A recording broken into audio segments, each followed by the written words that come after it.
마태복음 22장 36절 이하를 보면 한 율법사가 예수님께 나와 선생님이여 율법 중에 어느 계명이 크니까 이렇게 질문을 했습니다. 그 답변 우리가 잘 아는 것입니다. 내 마음을 다하고 목숨을 다하고 뜻을 다하여 주 너의 하나님을 사랑하라. 이것이 크고 첫째 되는 계명이요 둘째도 그와 같으니 내 이웃을 내 자신과 같이 사랑하라. 여러분, 이것이 하나님이 우리를 만드신 그리고 구원해 주신 목적이 되는 것입니다. 사랑하는 자로 만드신다는 것입니다. 하나님을 사랑하고 하나님을 사랑하는 자는 또한 그 형제를 사랑할지니라.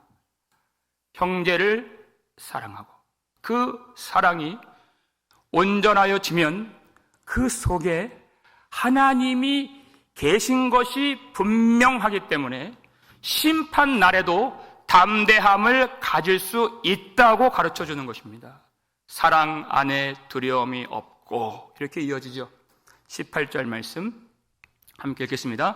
사랑 안에 두려움이 없고 온전한 사랑이 두려움을 내쫓나니 두려움에는 형벌이 있음이라. 두려워하는 자는 사랑 안에서 온전히 이루지 못하였느니라. 아멘.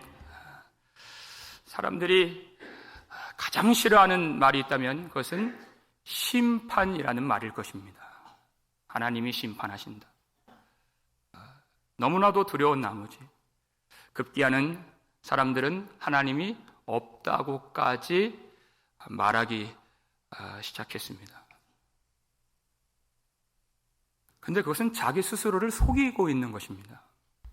로마서 1장을 보면 모든 사람들 속에는 하나님을 알만한 어떤 최소한의 씨앗이 모든 사람들 속에는 존재하고 있다고 가르쳐주고 있습니다. 그러니까 하나님이 심판하신다면 그 심판은 정당한 심판이 될 것이다.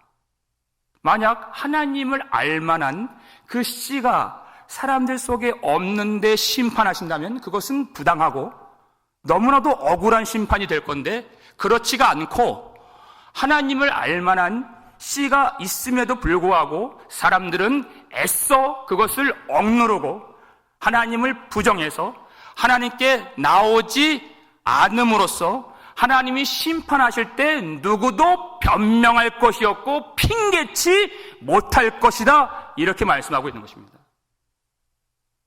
우리 속에, 모든 사람들 속에 하나님을 알만한 그것이 있음에도 불구하고 하나님께 나오지 않는다면 어떻게 되겠습니까? 그 속에는 두려움밖에 가득 채워질 것이 다른 것이 없다는 것입니다.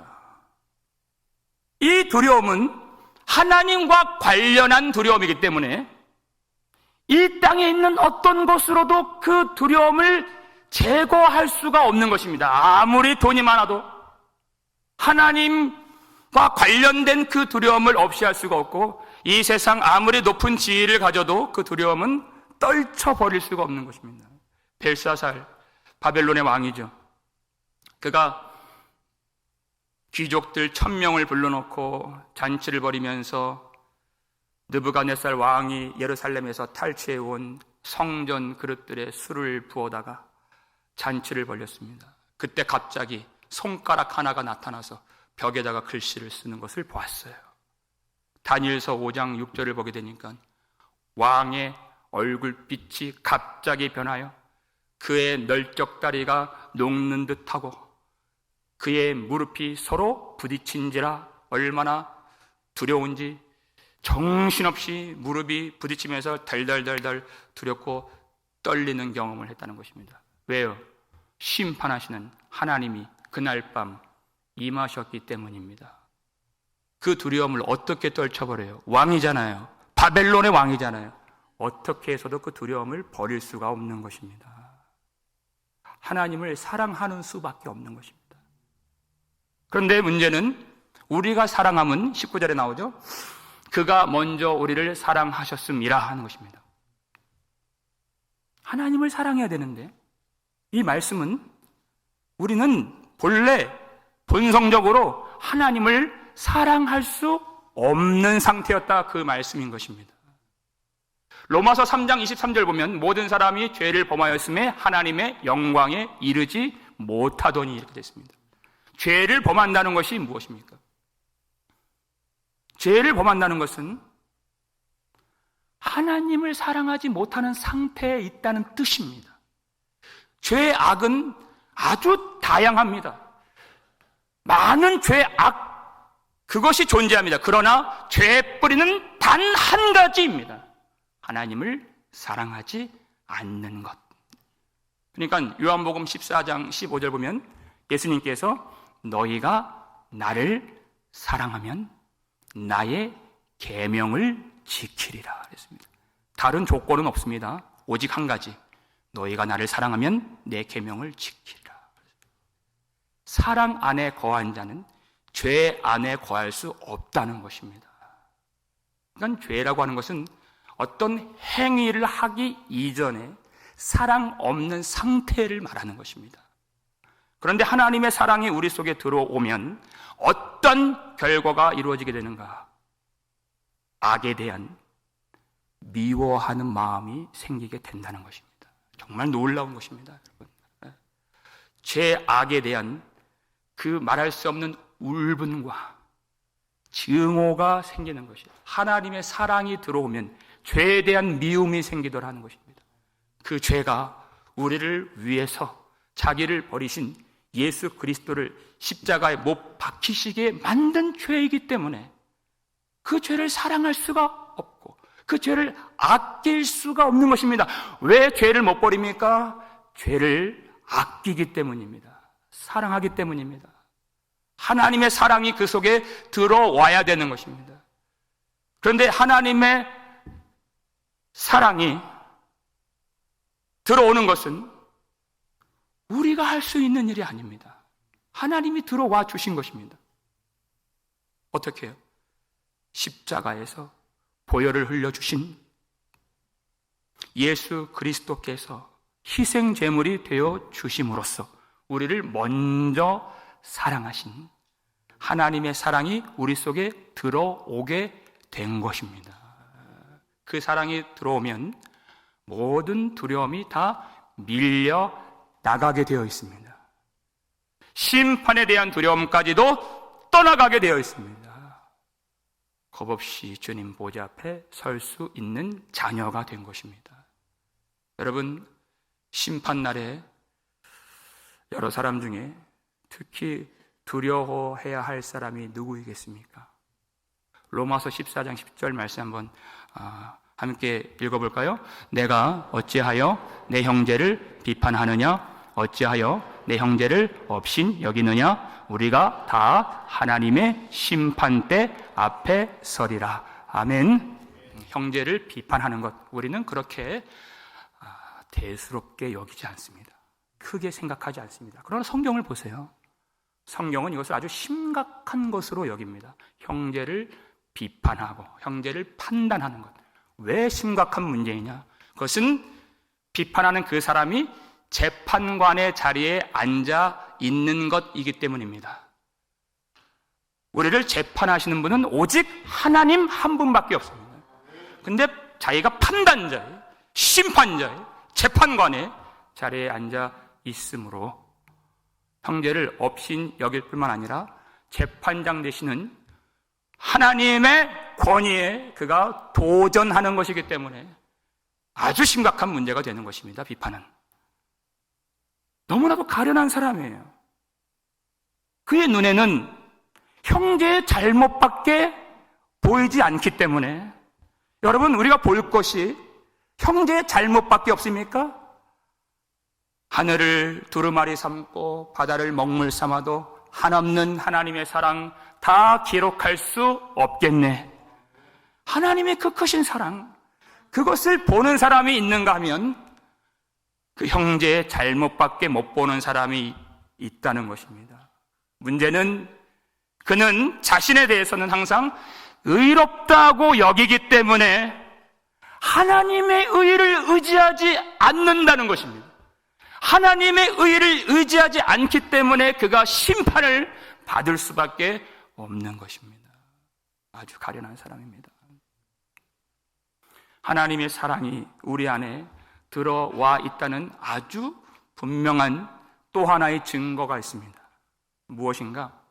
하나님이 나를 사랑하시는 그 사랑에 비해서 내가 하나님을 사랑하는 그 사랑이 얼마나 작은가, 그것을 아는 사람입니다. 하나님의 사랑에 비해 내 사랑은 너무 작아서 어떻게 해야 되겠습니까? 울 수밖에 없죠. 가슴을 칠 수밖에 없는 것입니다. 세리가 성전에 나와서 가운데 서지도 못하고 하늘을 우러러 바라보지도 못하고 가슴을 치며 이르되 하나님이여 불쌍히 여기소서 나는 죄인이로소이다. 그렇게 고백을 했어요. 그랬더니 예수님께서 당당하게 나는 의롭습니다, 그렇게 먼저 기도했던 바리새인이 아니라 나는 죄인으로소이다라고 고백했던 이 세리가 의롭다 하심을 받았다. 주님의 선언입니다. 내 사랑이 너무 작아서 하나님이 부어주신 은혜는 너무 큰데 반해 내가 주님을 사랑하는 그 사랑은 너무 작아서 슬픈 마음이 있으시다면 그 속에 하나님의 사랑이 분명히 있는 증거가 되는 것입니다. 하나님의 은혜밖에 의지할 것이 없는 것입니다. 그 사랑이 들어온 사람은 그 하나님의 사랑이 형제의 사랑을 만들어내고 모든 두려움을 내쫓나니, 이렇게 되어 있습니다. 모든 두려움을 내쫓나니. 사도 바울이 3차 전도 여행을 마치고 예루살렘으로 가는 길에 자기 생각대로 가는 것이 아닙니다. 이제 나는 성령의 메인바 되어 예루살렘으로 가는데 성령께서 각 성에서 증언하여 이르시기를 결박과 환난이 나를 기다린다 하시나, 이렇게 되어 있죠. 여러분, 성령께서는요 내가 듣고 싶은 그 말 안 하십니다. 하나님의 뜻을 말씀해 주십니다. 그 신실한 사도 바울이 너 가면 결박과 환난이 너를 기다릴 것이다, 이것이 성령의 말씀이었습니다. 그랬더니 바울이 어떻게 반응해요? 아멘, 그렇습니다 주님. 내가 달려갈 길과 주 예수께 받은 사명 곧 하나님의 은혜의 복음 증언하는 일을 마치려 하면은 나의 생명조차 조금도 귀한 것으로 여기지 아니하노라. 그 길을 가겠다는 것입니다. 왜 이렇게 담대합니까? 이것은 그의 성정이 아닙니다. 하나님의 사랑이 그 속에 들어와 있기 때문에 어떤 두려움도 들어갈 자리가 없는 것입니다. 손영원 목사님이 순교 당하시기 전까지 그 순천에 있는 애향원에서 나병 환자들, 한센병 환자들을 돌보시는데 나병 환자들 손가락은 다 문드러지고 얼굴은 다 일그러지고 뭐 제대로 된 의료 시설도 없는 그때 당시 그 발에 피고름이 가득한 나병 환자를 봤어요. 뭐 의료 시설도 없습니다. 그것을 보고서 그 자기 입으로 그 피고름을 짜내어서 씻어주었다는 것이, 감염이 되든지 말든지. 하나님의 사랑이 이미 들어와 있기 때문에, 하나님의 사랑은 영생입니다. 생명입니다. 그러니까 어떤 두려움이 없는 것이, 어떤 사람은 형제를 비판함으로써 가슴에 피고름이 맺히게 하는 사람이 있는가 하면, 어떤 사람은 형제를 사랑함으로써 그 상처를, 그 피 맺힌 상처를 깨끗하게 씻어주는 사람이 있다는 것입니다. 얼마나 다릅니까? 하나님이 사랑하시는, 하나님이 그 속에 들어가 계시는 그 사람은 얼마나 다른 것입니까? 그 사람은요, 심판대 앞에서 담대할 수 있습니다. 두려워할 필요가 없는 것입니다. 여러분, 세상이 크겠습니까? 하나님의 심판의 보좌가 크겠습니까? 세상은 아주 작은 것입니다. 우리에게 세상이 크지만 비교를 한번 해보세요. 하나님의 심판대 앞에서 세상은 아무것도 아닌 것입니다. 안개니라, 이렇게 되어 있습니다. 우리 앞에 놓여 있는 먹고 사는 문제, 살다 보니 참 어려운 것입니다. 먹고 사는 것 정말 힘든 일입니다. 그러나 심판에 비해서는 그것은 아무것도 아닌 것입니다. 심판 앞에서도 겁없이 담대하게 두려움이 없는 사람인데 그 작은 것을 두려워할까요? 그렇지 않습니다. 하나님의 사랑이 그 속에 들어와 있기 때문에 두려움이 없는 것입니다. 우리는 팬데믹을 겪었습니다. 앞으로 예수님 말씀을 들여다보니까 더 큰 것이 올 것이다. 난리와 난리의 소문이 들릴 때 두려워하지 말라, 이렇게 말씀하십니다. 왜냐하면 영생을 받았기 때문에, 그 속에 하나님의 사랑이 들어와 있기 때문에 두려워하지 말라. 의연할 줄 알아야 된다, 그 뜻입니다. 예수님이 제자들 보내실 때 힘을 주지 않고 무기를 주지 않으시고 몸은 죽여도 영혼은 능히 죽이지 못하는 자들을 두려워하지 말고 너희 몸과 영혼을 능히 지옥에 멸하실 수 있는 자를 두려워하라. 다시 말하면 하나님을 사랑하라는 것입니다. 여러분, 여러분 하나님을 사랑하십니까? 그러면 여러분은 다 아멘, 하나님을 사랑합니다, 그렇게 대답을 하실 것입니다. 그런데 성경은 그것을 볼 수 있는, 그 진실함을 판명할 수 있는 방법이 있다, 그렇게 하시죠? 20절 말씀이에요. 읽겠습니다.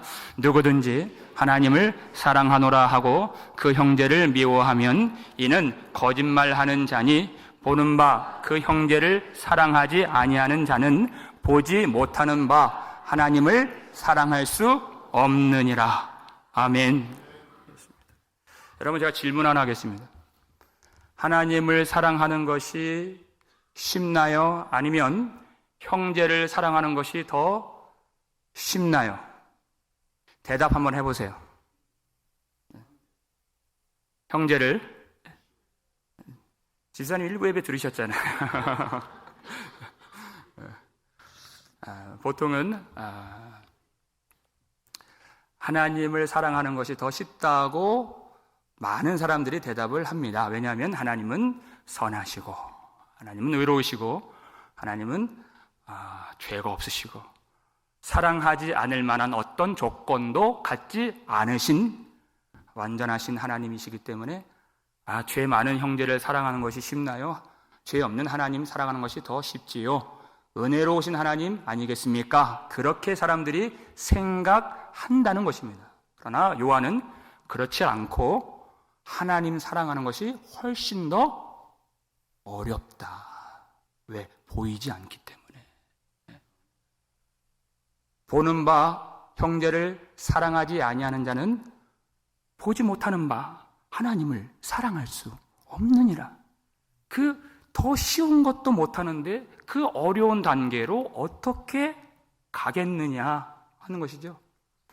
이 말 속에 담겨져 있는 진짜 의미는 하나님을 사랑하는 것과 형제를 사랑하는 것은 예수님이 말씀하셨던 것처럼 그것은 불가분의 관계이고 나뉘어질 수 없다는 뜻입니다. 하나님을 사랑하는 자는 당연히 또한 그 형제를 사랑할지니라. 둘째도 그와 같으니, 그것이 주님의 말씀이었습니다.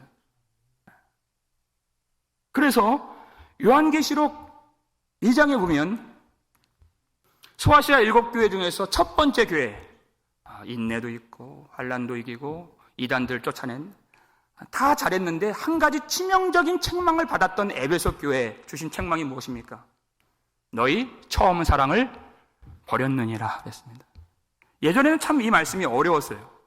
이 무슨 사랑인지 설명이 안 되어 있기 때문에. 하나님을 사랑하는 사랑 말하는 것인가? 아니면 이웃을 사랑하는 그 사랑을 말하는 것인가? 나중에 알게 된 것인데 그것을 구분할 필요가 없는 것이구나 하는 것을 깨달았습니다. 너희 처음 사랑해. 하나님 사랑을 버린 사람은 형제의 사랑도 덩달아서 버린 것이기 때문에 그것을 나눌 필요가 없다는 것입니다. 둘 다 버린 것이에요. 하나님도 사랑하지 않고 이제는 형제도 사랑하지 않는 그러한 상태가 된 것입니다. 그 바로 다음에 예수님께서 해결책을 주시는데, 요한계시록 2장 5절 보니까 그러므로 어디서 떨어졌는지 그 다음에 생각하여, 어디서 떨어졌는지 생각하고 그 다음에 회개하여 처음 행위를 가지라, 이렇게 되어 있습니다. 분명히 그 사람이 떨어진 자리가 있을 것인데 그것을 찾으라는 것입니다. 어디에서 떨어뜨렸는지, 그리고 회개하고 그 처음 사랑의 행위를 가져야 한다. 제가 지난주 목사 장로 기도회 다 마치고 목요일날 샬롯 공항에서 이제 다 통과하고 비행기 타는 시간까지 한 2시간 정도 남아 있었어요. 이제 평안히 책이나 보면서 목사님들하고 얘기나 해야 되겠다 그러고 있는데 갑자기 어떤 생각이 드냐면, 보안 검색대 통과할 때 아이디를 보여줬는데 그 아이디가 잘 있을까? 라는 생각이 떠올랐어요. 왜냐하면 이 사람들이 막 밀려오니까 급하게 주머니에 푹 찔러놨거든요. 정리하려고 주머니에 손을 넣으니까 있어야 할 그 아이디가 주머니에 없습니다. 어떻게 할게요? 지갑을 열어보고 온 사방 주머니를 다 뒤지고 가방을 열어 제치고 땅바닥에 떨어졌나 쳐다보고 없어요. 다시 처음으로 지갑을 열고 주머니를 뒤지고 가방을 다 뒤집고 땅바닥 쳐다보고 없죠? 또 처음으로 돌아가서. 여러분, 그 공항에 너무나도 사람이 많았어요. 여러분 같으시면 그러면 그냥 가시겠습니까? 이 사람 많은 데서 어떻게 찾겠어? 저는 그렇게 하지 않았어요. 이제 평안함은 끝났습니다. 찾아야 돼요. 이 사람 많은데 보안 검색대가 얼마나 멀리 있는지, 그 싼 비행기라서 아주 멀리 있었어요. 거기까지 가는데 어디를 받게요?